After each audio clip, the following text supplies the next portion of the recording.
let me out. They won't let me out. I'm locked up. They won't let me out. No, they won't let me out. I'm locked up. They won't let me out. They won't let me out. I'm locked up. They won't let me out. No, they won't let me out.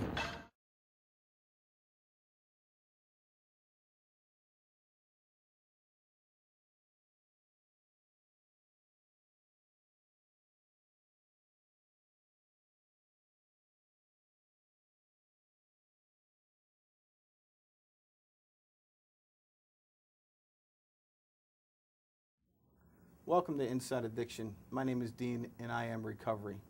Our guest today is the New York State Office of Alcoholism and Substance Abuse Services Commissioner Karen Carpenter-Palumbo, with more than 25 years experience working in both the public and private sectors, health and behavioral health care, substance abuse prevention, treatment and recovery services, and developmental disability related policy. Welcome to the show. Thanks, Dean. Thanks for having me. So today is the day. We've heard a lot about the Rockefeller drug law reforms. Commissioner Palumbo, why the need for the Rockefeller drug law reform? Well, New York has a two-pronged history here. Well, you know, one is we had the most archaic drug reform historically in our state. I mean, we had the most archaic laws that said, you know, you will go immediately to jail without any treatment. Now, we're leading the country with the most reform laws in the state, you know, by saying in the state, and the governor has been very clear, you know, treatment as opposed to incarceration. You know, we will make sure that people who have an addiction will get the treatment that they deserve. And today is a celebratory day when the first diversion happens. Why is reform so important, in particular to the addiction field, so we don't treat addicts criminally, but more medically? Well, I think that we know the facts, right? We know that right now 90% of the individuals in prison are there as a result of an addiction. 50% of them were either drunk or high when they were arrested. So we say, finally, let's treat the reason that they are in prison. And that is why it's so important to give them the services they need. And today, it's about treatment. What are the particular changes in the new law as opposed to the old laws? Well, I think before, as I said, you know, there was no opportunity. If you had, were selling, or if you had a certain ounces, if you were caught, you know, with, you know, a particular amount of cocaine or marijuana, etc., you were going to prison. And oftentimes, you know, we had women that were carriers, we had, you know, young children, you know, that were carriers of the drug, and there was no opportunity for treatment. It was, you will go, because the sentence, there was no, the judges had no leeway in determining the sentence by law. Now they do. You know, now the judges are able to say, you know, and review a case individually and say, is this person in need of treatment? Is this person a seller, by the way? And if they're a seller, the laws are much stricter, you know, so we can get the people that are selling and put them in prison. Let's give for those that have a true addiction, and that's the reason they did break the law through a burglary or you know, an assault of some kind. Let's get them the treatment that they need. I understand you're also working with the Department of Corrections on several initiatives under sentencing reform. Can you tell me more about those? Sure. There's three parts to the Rockefeller drug reform. One is diversion that we've talked about. The second is, what do we do behind the walls of the prison? You know, what can we do to educate and help, you know, people while they are in prison? And then the third is obviously reentry back into the community. But we're looking at all the programs offered behind, you know, to mean the walls of a prison, and we're certifying treatment. You know, so people are in fact getting, you know, to mean the services they need, understanding addiction, you know, how they can deal with the post-traumatic stress disorder. Prevention is the first prescription to a healthy New York. We concentrate on it. We try to ensure that the kids or even seniors don't even get into a point of use and abuse. Secondly, if we can't, you know, we make sure that we have a gold standard of care, of treatment, so that you would refer your brother, your mother, your sister to the highest quality, no different than in the medical community. You know, you're not going to go to an average doctor for your daughter's diabetes care. We don't want you to go to an average clinician for your substance abuse care. So clearly that's important, and we're spending a great deal of time on that. But if I had to look at all our priorities, probably recovery, you know, is clearly the priority that has not gotten the attention that it's deserved historically. And I think in our leadership, not only in the state and the country, we've put it on the map. We've said, you know, recovery is real. You know, let's organize around recovery. Let's tell the story.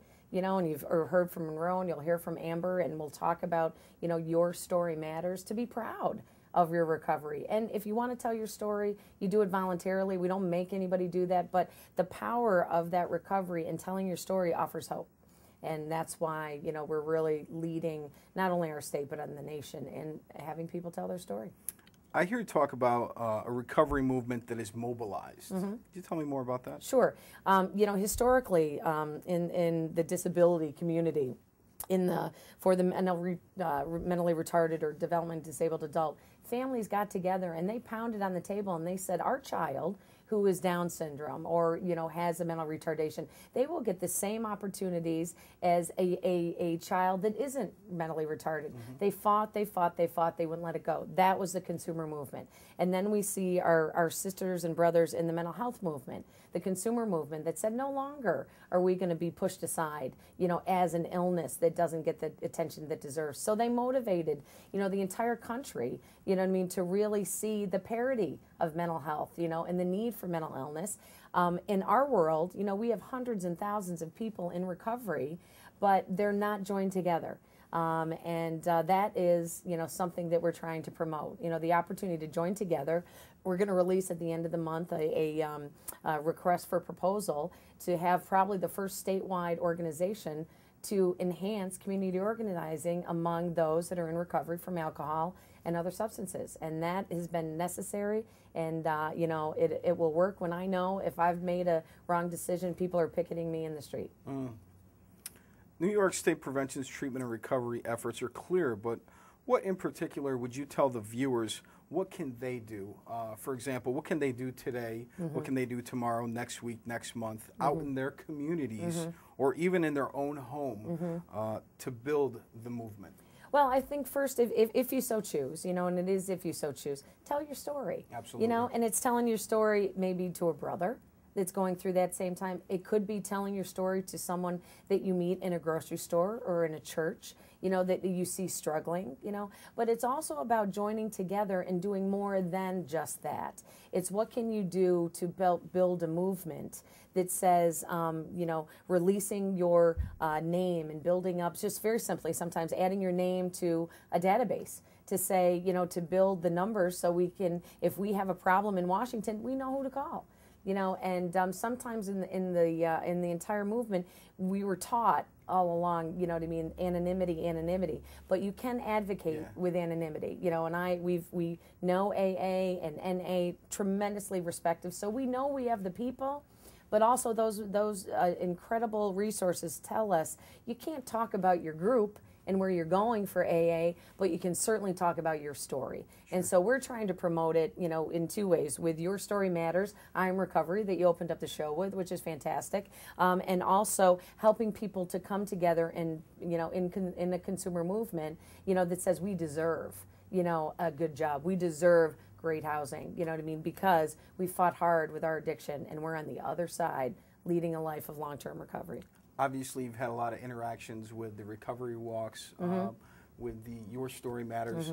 What advice and what would you say to someone that could be watching that either knows someone, father, brother, sister, neighbor, coworker, or maybe somebody out there that's struggling and just needs that extra push to get help? Because obviously, I see on a first-hand basis, people that don't get treatment die. Right, they do. So what would you say to those people? Two things. I would say if you think you need help or you know somebody that does, call our Hope line. We 24 hours a day, 7 days a week, 365 days a year. Critically, people, clinicians available to walk you through it. And we call it all the time just to test it. And my mother gets more mail than anybody because I use her address as a resource, and it's working. So I think that's 1-877-8-HOPE-NY. Let's put it out there, call. And the second is, look, everybody's on the internet now. Get on our website. Read some of these stories that we post every day. You can do it anonymously. You can talk about your sister if you want. You can talk about, your own spirit. And it's all about the hope, because the hope is real, recovery is real, and we will celebrate.